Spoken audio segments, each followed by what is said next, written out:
बिस्मिल्लाहिर्रहमानिर्रहीम। अस्सलाम वालेकुम व्यूवर्स, मैं हूं एडवोकेट एहसन कुरैशी। आज हम डिस्कस करेंगे जस्टिस मंसूर अली शाह साहब ने आज एक और ख़त लिखा रजिस्ट्रार सुप्रीम कोर्ट को।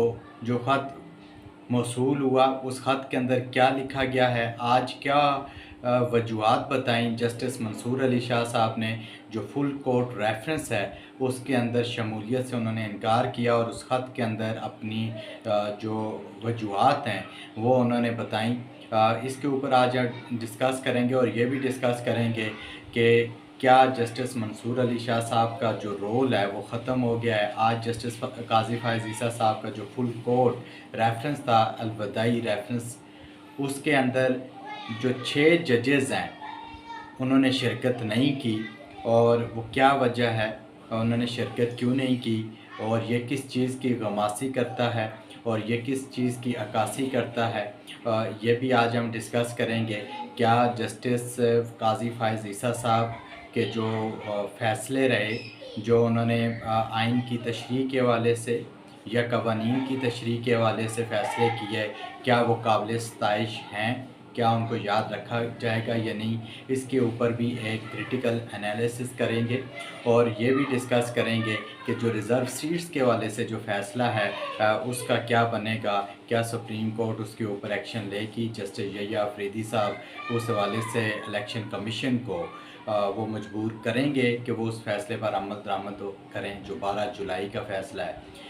इससे पहले कि मैं अपनी वीडियो का बाकायदा आगाज़ करूं, आपसे गुजारिश है अगर आप मेरे चैनल पर नए हैं तो इस चैनल को सब्सक्राइब कर लें और इस वीडियो को भी ज़्यादा से ज़्यादा लोगों तक शेयर करें ताकि ये मालूमाती वीडियो ज़्यादा से ज़्यादा लोगों तक पहुंचाई जा सके।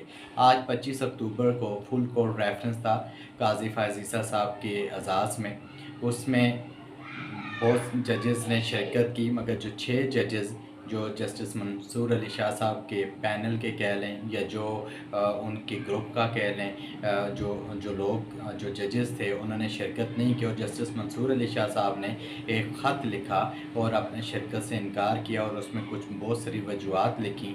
और सबसे बड़ी वजह उन्होंने जो लिखी, उन्होंने कहा कि मैं ऐसे शख्स के अलवदाई रेफरेंस में शिरकत नहीं कर सकता जिसने असूलों पर कंप्रोमाइज़ किया, जिसने अदलिया को अंडरमाइन किया, जिसने अदारों के साथ मिलकर मुख्तलिफ अपनी ज़ात की खुशी की खातर या अपनी तस्कीन की खातर अदलिया को जो है, जो एक सतून है, जो एक पिलर ऑफ द स्टेट है, उसको अंडरमाइन करने की कोशिश की, उसके इख्तियारात को कम करवाया और उसके फ़ैसलों को यही कहा कि उसकी कोई हैसियत नहीं होती। जो सुप्रीम कोर्ट के फ़ैसले हैं ये उन्होंने सरासर जो आईन पाकिस्तान की जो रूह है उसके ख़िलाफ़ उन्होंने ये बातें की, ये हरकत की। और मैं ऐसे चीफ़ जस्टिस के जो शाइया है या ज़ोराना है या अलवदाई जो ज़ोराना दिया गया उनको, उसमें मैं शिरकत